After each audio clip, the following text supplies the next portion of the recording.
시청자 여러분 안녕하십니까? K피플 이영현입니다.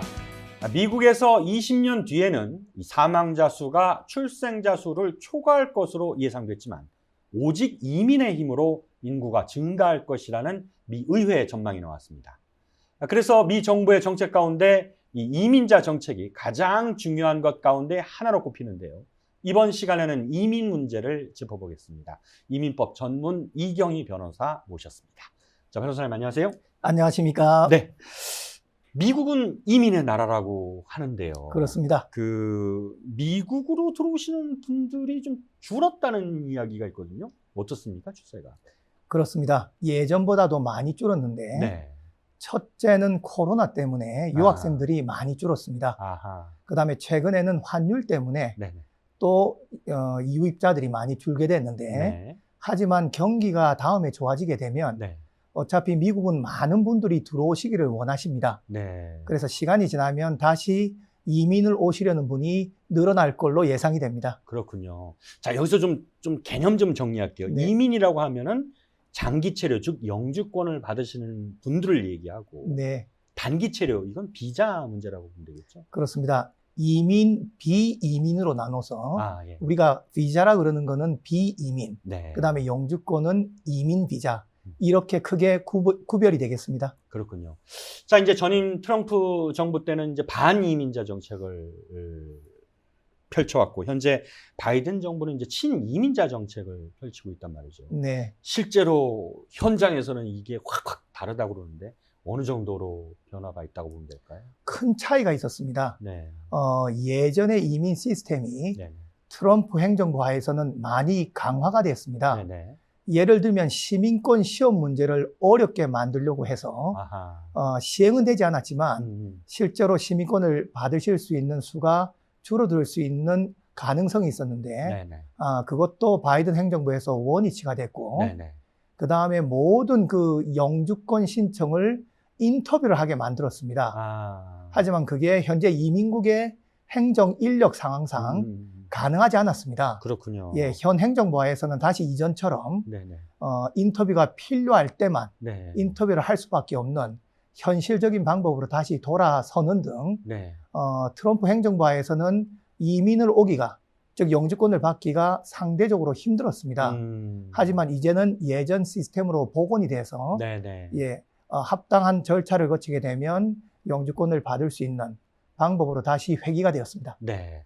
이 사실 이제 지난해 말이었죠. 아마 그 뉴스에서도 많이 보셨는데 이민자들이 이제 막 그 미국 국경, 텍사스하고 미국 국경으로 왔단 말이죠. 그게 이제 사실 이제 바이든 정부가 이민자 정책에 대해서 좀 문호를 넓힐 것이다, 완화할 것이다, 이런 기대감 때문에 그랬는데 실제로 이 분들이 이렇게 많이 몰려들었다고 하는데 실제로 합법적으로 미국에 들어올 수 있는 방법, 그러니까 좀 이민하고는 좀 다른 경우 같아요. 네. 어떤가요? 남미에 계시는 분들이 미국에 오실 수 있는 비자가 있습니다. 예를 들어 멕시코인 같은 경우는 TN이라든지 그 다음에 베네수엘라 같은 경우는 또 TPS라든지 그 다음에 칠레 같으면 별도의 취업 비자라든지 이렇게 해서 합법적으로 미국에 오실 수 있는 방법이 있는데 이 이민 시스템 내의 숫자를 예상치 않게 급격하게 많은 분들이 오시다 보니까 현재의 합법 이민 시스템이 담을 수가 없게 됐습니다. 그리고 미국에 오셔서 비자라든지 신분을 해결할 수 없는 분들까지 많은 분들이 오시다 보니까 이 시점에서 미국의 이민 시스템을 다시 한번 재정립해야 될 필요가 있겠습니다. 네, 그래서 이제 사실 바이든 대통령이 이민 시스템이 붕괴됐다 이렇게까지 얘기를 한 건데 사실 이분들이 오면은 사실 신분은 망명자 신분으로 오게 되는 거잖아요. 그럼 망명하고 정식 합법적인 이민하고는 좀 어떤 차이가 있는지 간단하게 좀. 망명이 쉽지는 않지만 망명이 받아들이지게 되면 미국에서 영주권을 받으실 수가 있습니다. 그 전에 노동카드도 나와서 일을 하실 수가 있습니다. 하지만 망명이 받아들여지려면 명백하게 본국으로 돌아갈 수 없는 사실이 있어야만 가능합니다. 현재 많은 분들이 미국으로 오시게 되는데 남미에서 오시게 될 때 망명이 가능한 케이스는 그렇게 많지 않습니다. 즉 합법 시스템이 담을 수 있는 네네. 이민자 수에 포함이 되지 않는 분이 너무 많다 보니까 네네. 결국은 시스템이 붕괴가 됐고 그러면 계속 미국으로 들어오는 분들을 어떻게 네네. 예, 합리적으로 대처할지 하는 부분이 예. 다시 한번 예, 정립될 필요가 있겠습니다. 그렇군요. 그런 이제 절차하고 논의가 진행이 되겠군요. 네네. 그럼 이 사람들이 이제 와서 합법적으로 망명이 받아들여지는 경우도 있지만은 그렇지 못할 경우에는 다시 추방될 수도 있겠네요. 그렇습니다. 근데 이 사람들 보니까 이제 일단 미국 내에서 어떤 후견인이라고 하나요? 네. 후견인이 있어야 되고 그다음에 돈을 벌 수 있는 어떤 그런 환경적인 조건을 갖춰야지만 일단을 체류하게 해준다는데 그렇습니다. 이게 어떻게 보면 임시 방편으로 생각하면 되나요? 그렇습니다. 예를 들어서 베네수엘라, 엘살바도르, 온두라스 같은 경우는 네네. 그 나라에서 오시는 분들은 TPS라는 제도가 있습니다. 예, 예. 예를 들어서 본국에 전쟁이 났다든지 자연재해가 있다든지 네. 또는 코로나라든지 전염병이 심해서 돌아갈 수 없다. 네. 이런 경우에는 미국에서 임시 체류할 수 있는 방법이 있고 네. 그러면 이를 수 있는 노동카드가 나오고 또 필요에 따라서는 미국에서 영주권으로 전환할 수 있는 합법적인 시스템은 있습니다. 네네네. 하지만 지금은 너무나 많은 분들이 미국에 들어오고 그렇군요. 이런 합법적인 시스템에 해당이 되지 않고 또 망명에 해당되지 않는 분들이 너무 많이 오다 보니까 네. 미국 이민국의 입장에서는 이민 정책을 정확하게 다시 한번 확립할 필요가 있을 것 같습니다. 그렇군요. 그 이민법을 이렇게 이제 전문으로 하시다 보면은 네. 끊임없이 공부를 해야 된다고 들었거든요. 그게 이제 이민법이 수시로 바뀌어서 그렇다는데 네. 실제 어느 정도로 많이 바뀌는지. 이민법 변호사들이 보통 우스갯소리로 예, 아침 저녁이 바뀐다고 합니다. 그래요. 그래서 아침에 와서 점심을 먹으면 네네. 다시 한번 이민 정책이 바뀌는 부분을 이제 확인을 해야. 네. 왜냐하면 수많은 전화와 문의를 받는데 변호사 사무실이 제일 정확하다고 생각하기 때문에 네네. 결국 변호사 사무실이 제일 빨리 변화되는 이민법을 따라가야 됩니다. 그렇군요. 이민법이 변화가 자주 될 수밖에 없는 거는 네네. 이민 정책은 실생활과 연관이 되고 정책을 수립해서 시행을 하게 되면 예상하지 못했던 결과들이 많이 일어납니다. 예를 들어 단기간에 많은 케이스가 한꺼번에 들어갈 수도 있고 그 다음에 이민국에서 한 번에 많은 케이스를 할 수 없는 그런 이민국 시스템상에도 문제가 있기 때문에 정책을 시행하게 되면 시시각각으로 이민 정책에서 변동이 생기게 됩니다. 또는 이민국 수수료를 올려야 될 필요도 있고 이렇게 현재 시점에서 바로바로 수시로 변화를 시켜야만 현 생활에 지장이 없는 이민 정책이 가능합니다. 그러다 보니까 시시각각으로 변화하게 되고 또 그 변화를 이민자들이 예측해야만 본인이 향후에 언제 어떤 비자와 영주권을 신청하고 언제 영주권을 받으실 수 있을지 이런 부분을 가늠할 수 있기 때문에 이민 정책이 변하는 거를 변호사 사무실 또는 이민자분이 정확하게 따라가셔야만 다음에 시행착오를 줄일 수 있겠습니다. 그렇군요. 그래서 중요한 게 이제 이민자 문호, 영주권 문호라는 개념을 좀 잘 이해해야 된다고 그러는데 이거는 어떤 건가요? 문호라는 개념이 상당히 복잡한데 간단하게 설명을 드리면 지금은 영주권을 제출할 수 있는 일자가 있고 영주권이 나오는 일자로 이렇게 나누어집니다. 보통 우리가 은행을 가게 되면 바로 은행의 담당자와 업무를 보면 좋지만 앞에 사람이 많으면 번호표를 뽑지 않습니까? 그렇죠. 기다려야죠. 예, 그래서 예를 들어 100번 번호표를 뽑으면 자기가 100번째면 앞에 대기자들이 벌써 99명이 있게 됩니다. 그러면 바로 은행 담당자한테 가지 못하고 기다려야 되죠. 그렇죠. 결국 이민국에도 앞에 들어간 분이 많으면 서류를 접수하지 못하고 99명이 처리될 때까지 기다려야 됩니다. 똑같은 개념으로 영주권을 받아야 되는데 영주권 발급 일자가 아직 도래가 되지 않으면 즉 은행에서 아직 100번 신호를 울리지 않으면 기다려야 되듯이 결국은 앞에 들어가신 분들이 먼저 해결이 돼야만 서류를 제출할 수 있고 그 다음에 영주권을 받을 수 있기 때문에 문호에는 본인의 우선 일자, 즉 영주권을 신청했던 날짜 또는 취업 이민에서는 노동 승인을 신청한 날짜가 본인의 우선 일자가 됩니다. 그렇군요. 그 일자를 기준으로 본인의 우선 일자가 열리게 되면 영주권 서류를 제출할 수 있고 아하.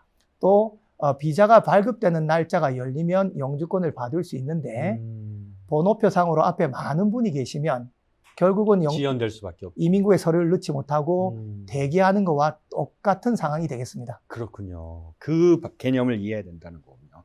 자, 이민을 오는 방법이 다양한 걸로 알고 있습니다. 이제 가족 이민도 올 수 있고 또 취업 이민도 올 수 있고 이 취업 이민에는 또 투자 이민이라는 것도 있고 여러 가지 방법이 있는데 요즘 대략적인 추세는 어떤 추세를 좀 보이고 있나요?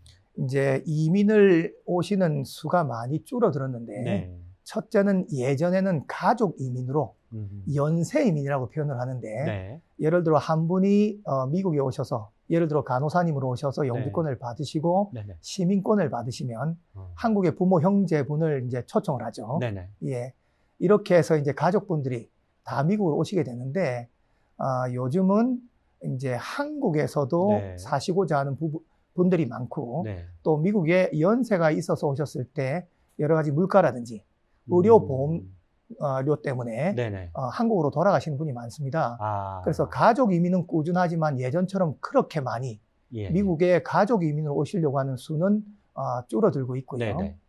취업 이민으로 오시려는 분은 아주 많으신데 미국의 경기 때문에 취업 이민 스폰서인 회사를 구하기가 힘들고 회사를 찾더라도 회사가 재정 능력이 되어야 되는데 세금 보고서상으로 영주권을 스폰서할 능력이 되지 않다 보니까 스폰서를 구하기가 힘들어서 취업 이민도 신청하기가 쉽지 않습니다. 그렇군요. 투자 이민 역시 예전에는 원금을 50만 불만 투자하면 되었는데 지금은 이제 80만 불로 올랐습니다.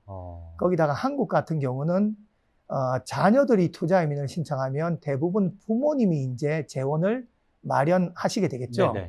그러면 부모님이 투자금을 마련하시게 되면 결국 증여가 되고 그러면 증여를 받는 수중자인 자녀가 그 증여세를 내야 되는데 낼 돈을 부모님한테 받으시면 그 자체도 증여가 되기 때문에 한국에는 증여세가 높기 때문에 투자 이민을 하시게 되면 10억 원 이상의 자금이 필요하게 됩니다.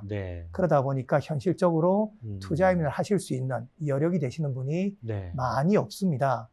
따라서 미국을 오시고자 하는 분은 아주 많고 특히 요즘은 인터넷이나 전화로 한국이나 해외에서 미국으로 오시려는 분은 많으신데 합법적으로 용이한 방법을 찾으시기가 갈수록 힘들어지고 있습니다. 그렇군요. 비자는 좀 어떻습니까? 여러 가지 비자가 있습니다. 특히 미국으로 오시려면 무비자도 있고 또는 관광비자, 학생비자, 취업비자 이렇게 있는데 비자를 받아서 오시려면 인터뷰를 하셔야 됩니다. 단 지금 코로나 때문에 많은 비자들이 기본적으로 인터뷰가 면제가 됩니다. 따라서 합당한 조건을 충족시킬 수만 있다면 비자로 미국에 오시는 거는 그렇게 어렵지 않습니다만 까다롭지 않군요.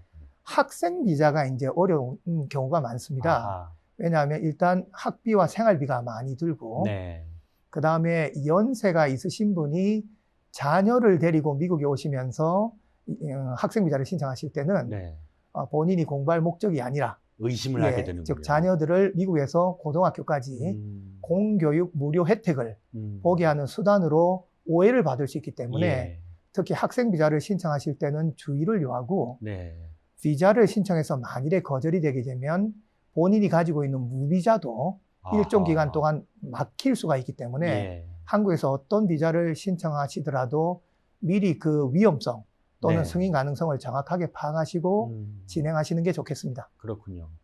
그 미국에서 이제 그 영주권을 가지고 이른바 이제 내줄 수 있다라는 그 사기 사례도 꽤 많았던 걸로 알고 있거든요. 지금은 어떤지 모르겠어요. 예전보다는 많이 줄었을 겁니다. 크게 두 가지 사안이 있는데 보통 이제 시민권자분하고 결혼을 하시게 되면 영주권을 받으시는 게 이민법상 가장 큰 혜택입니다. 특히 이제 미국에서 신분이 없으신 분들 가운데는 미국에서 영주권을 해결하시는 방법이 극히 제한되어 있습니다. 그러다 보니까 좋은 인연을 만나셔서 시민권자분하고 결혼하셔서 영주권을 해결하시는 것은 당연히 가능한데 네. 영주권을 해결하시기 위해서 시민권자분을 이제 소개를 받으신다거나 또는 이렇게 합법적인 결혼이 아닌 예, 어떻게 보면 정당한 결혼이 아닌 상황으로 영주권이 들어가는 경우가 있는데 네네. 그렇게 소개를 받았다가 다음에 문제가 되는 경우도 많고 아하. 두 번째는 이제 취업 이민인 경우에는 네네. 미국에 영주권을 스폰서할 회사가 필요합니다. 네네. 그 회사를 찾기가 쉽지 않은 게 회사도 영주권을 스폰서할 수 있는 여력이 되어야 되고 그렇군요. 그다음에 고용주 입장에서도 영주권을 스폰서하는 게 여러 가지로 어렵습니다. 아하. 그러다 보니까 스폰서를 찾기가 힘들게 됩니다. 네. 그래서 중간에 도움을 받아서 영주권 스폰서를 찾게 되는데 그렇게 해서 예를 들어 이제 금전적인 부분이 오가게 되면 네. 그 자체가 이민법 위반이 됩니다. 네. 그러다 보니까 중간에 영주권이 순조롭지 않아서 중간에 이제 중단이 되게 될 때 네. 그러면 결국 이제 비용을 받을 수 없는 즉 사기. 신청자가 이민법을 어겼기 때문에 네. 결국 법적으로 구제를 받을 수 있는 제도를 이용하실 수가 없게 됩니다. 그렇군요. 예, 그래서 영주권을 신청하실 때 이민자들은 많은 애환이 있습니다. 그렇군요. 그런데 보니까 이제 왜 늘 사기를 전문적으로 행하는 분들이 그러잖아요. 내가 해줄 수 있다. 해줄 수 있다고 그러는데 이 영주권을 받을 수 있는 그러니까 이민을 올 수 없는 그런 조건의 경우가 있나요, 따로? 형사 기록이 있어서 아하. 비자든 영주권을 받으실 수 없는 경우가 한국에서 있을 수가 있고요. 예, 예. 그다음에 미국에서 일단 신분이 없어지시면 네네. 미국 내에서 영주권을 받으시기가 힘듭니다. 신분이 없어진다는 거는 무슨 말이에요? 합법적인 신분으로 미국을 들어오셨습니다. 네. 예를 들어서 투자 비자라는 E2 신분으로 예. 들어오셨는데 네네. 사업이 되지 않아서 회사를 그만둔다거나 아하. 또는 연장 신청을 했는데 거절이 돼서 신분이 없어진다거나 네. 또는 관광 비자로 미국으로 오셔서 6개월 체류를 하시다가 더 계신다거나 네. 또는 무비자로 90일 체류를 하셔야 되는데 연장하지 않고 더 계신다든지 예. 이렇게 계속 체류를 하시게 되면 결국 신분이 없어지시게 됩니다. 네. 그 경우에 미국에서 영주권을 받으실 수 있는 방법은 극히 드뭅니다. 예. 이럴 때 미국에서 이제 영주권을 신청하시려면 여러 가지 방법을 정확하게 전문가한테 조언을 받으셔서 처음부터 본인이 어떤 길로 가야 될지 하는 부분을 조언을 받으시는 게 향후에 가능성 여부, 그 다음에 또 실패라든지 시행착오를 줄일 수 있는 방법이 되겠습니다. 네. 사실 이제 이 미국에 거주하는 한인분들 가운데서도 이른바 이제 신분이 없는 경우 서류 미비자라고 이렇게 얘기를 할 수 있는 네. 그런 분들이 많이 계시는 걸 알고 있는데 그런 부분들이 많이 계시니까 오히려 이러한 어떤 피해가 있는 거 아닌가 싶어요. 네. 실제로 신분이 없으신 서류 미비자분들이 너무 많으십니다. 다행히 젊은 분들은 네네. 다카라고 해서 노동카드를 받으시고 네. 그다음에 미국에 일단 임시적으로 체류를 하실 수가 있으십니다. 네. 하지만 이제 어르신 같은 경우는 결국 미국에 신분 없이 계시게 되는데 네. 신분 없이 계시는 게 얼마나 힘든지는 네네. 신분을 잃어버리신 분들만 아시게 됩니다. 아하. 그래서 실제로 상담을 하다 보면 네네. 여러 가지로 합법적인 신분을 유지하시기가 힘들고 네. 영주권을 받으시기 힘들다 보면 그냥 차라리 신분을 놓고 그 다음에 이민개혁법안이 나오면 그때 구제를 받으실 거라고 생각하시는 분들이 물론 계시는데 실제로 신분을 잃어버렸을 때 본인이 받는 그런 고통, 특히 자녀들이 받는 사춘기 때 받는 그 엄청난 충격, 네. 예, 이런 거를 감안하면 신분을 놓는다는 것은 굉장히 위험합니다. 따라서 신분을 유지하고 계시거나 또는 설령 연장을 하시면서 신분이 없어지게 될 때도 네. 기간이 짧은 경우, 네네. 즉 180일 이전인 경우는 다시 수습할 수 있는 다양한 방법들이 있습니다. 네. 그래서 혹시 미국에서 신분 연장을 하더라도 네네. 거절이 되더라도 바로 거기서 중단하시지 않고 네. 전문가의 조언을 받으셔서 빨리 한국에서 다시 받아오시거나 또는 미국에서 단기간 내로 다시 신청하는 방법들 여러 가지가 있는데 제일 안타까운 경우는 시간이 지나서 오시게 될 때, 예, 그런 경우는 변호사가 방법을 찾아 드릴 수가 없기 때문에 예, 신분 문제만큼은 그 무엇보다 중요합니다. 그래서 미리미리 네. 예, 이렇게 챙기시는 게 아주 좋을 것 같습니다. 그렇군요. 그 말씀하신 것 중에 이제 신분이 없어지면은 자녀가 불이익을 받는 경우가 많다고 하는데 예. 실제로 어떤 불이익 같은 것들이 있을까요?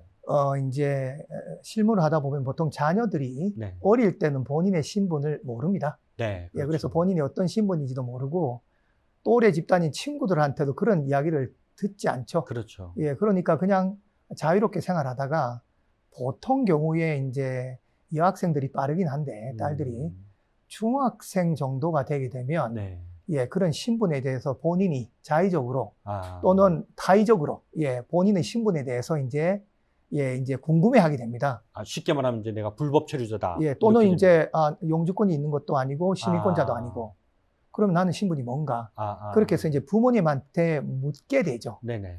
그럴 때 대부분의 부모님들이 솔직하게 말씀을 드리기가 힘들어요. 그렇죠. 왜냐하면 설명하기도 힘들고 네네. 또 아픔이 있으시다 보니까 어떻게든 해결을 하고 충격을 자녀한테 주기 싫으니까 그러다 보면 결국은 자녀들이 알게 됩니다. 그렇게 되면 아직은 이제 성숙하지 않기 때문에 어떻게 이걸 해결해야 될지 이런 부분을 모르고 네. 그다음에 이제 또래 친구들한테 이제 이런 부분에 대해서 이야기를 듣게 되곤 하면 네. 그때는 사춘기 때 굉장히 빗나가는 그런 경우들이 너무 많기 때문에 네. 신분은 예, 미국에서는 거의 목숨과 같이 네. 유지를 해야 되고 네. 또 어떻게 영주권을 해결해야 하는지는 정말로 중요한 부분입니다. 그렇군요. 이제 아까 설명해 주신 것 가운데 신분을 구제해 주는 어떤 그런 기회가 있어서 기다리는 분들도 계시다고 그러는데 이 신분 어떤 이민자 문제, 신분 문제를 구제해 주는 어떤 그런 사례가 과거에는 자주 있었나요? 어느 정도? 과거에도 여러 번 있었습니다. 네. 가장 최근이 2001년이니까 네네. 벌써 22년 전이네요. 예. 가장 마지막으로 구제가 된 게 2001년에 네네. 그때 포괄적으로 구제를 해줬습니다. 네. 그때는 이제 신분이 없으신 분들께서도 그 조항에 의해서 네네. 영주권을 많이 신청하셨는데 네. 벌써 22년이 지나갔습니다만 아직 추후에 예, 지금 그 이민개혁법안이 통과가 되지 않아서 그 이후에는 지금 구제가 가능하지 않습니다. 네. 대신에 신분을 유지하시는 게 너무 힘들다 보니까, 즉 영주권을 받기가 너무 힘들다 보니까, 즉 원치 않는 학교에서 공부를 계속해야 되고 네. 학비가 나가고 또 학생은 일을 할 수 없기 때문에 네. 미국에서 생활이 안 되다 보니까 네네. 많은 분들이 차라리 이럴 바에야 신분을 놓아버리고 미국에 있으면 결국은 이제 이민개혁법안이 나오면 네네. 그때 영주권을 받는 게 낫지 않느냐. 나는 어렵게 신분을 유지하고 비용과 시간을 쓰는데 신분이 없으신 분은 이민개혁법안이 나오면 영주권을 받을 수 있고 네. 본인은 어렵게 신분을 유지했는데 이민개혁법안이 나오더라도 혜택을 볼 수 없는 받고. 그런 상황이 현실적으로 생깁니다. 그러다 보니까 차라리 다음을 예상을 해서 신분을 놓으면 좋지 않겠느냐. 이제 얼마나 힘드시면 그런 이제 생각을 하시겠습니까만은 말씀처럼 신분이 없을 때 받는 그 고통은 너무나 크기 때문에 네네. 그런 부분은 반드시 전문가의 조언을 받으시고 신중하게 결정하시고 신분은 유지를 하셔야 되겠습니다. 그렇군요. 보통 이제 여러 가지 신분 상태로 오시는 분들이 계세요. 특히 이제 학생분들 같은 경우는 네네. 내가 학생이니까 조금 봐줄 수 있지 않을까라는 생각에 움직이는 좀 아니란 생각을 갖고 있는 분들도 있거든요.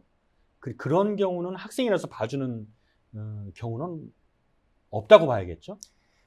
이민법은 엄격하지만 네. 학생, 유학생들한테는 상당히 관대합니다. 그래요. 예를 들어서 네. 학교에서 열심히 공부를 하는데 네.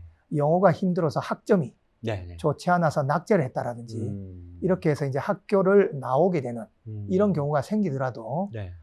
그 사유를 설명을 하게 되면 다시 학생 신분으로 돌아갈 수 있는 방법들이 있습니다. 네. 그래서 학생 신분은 아직은 사회인으로 보지 않기 때문에 네. 여러 가지 완화된 규정들이 있습니다. 네. 따라서 미국에서 학생으로 계시다가 신분에 문제가 생기더라도 네.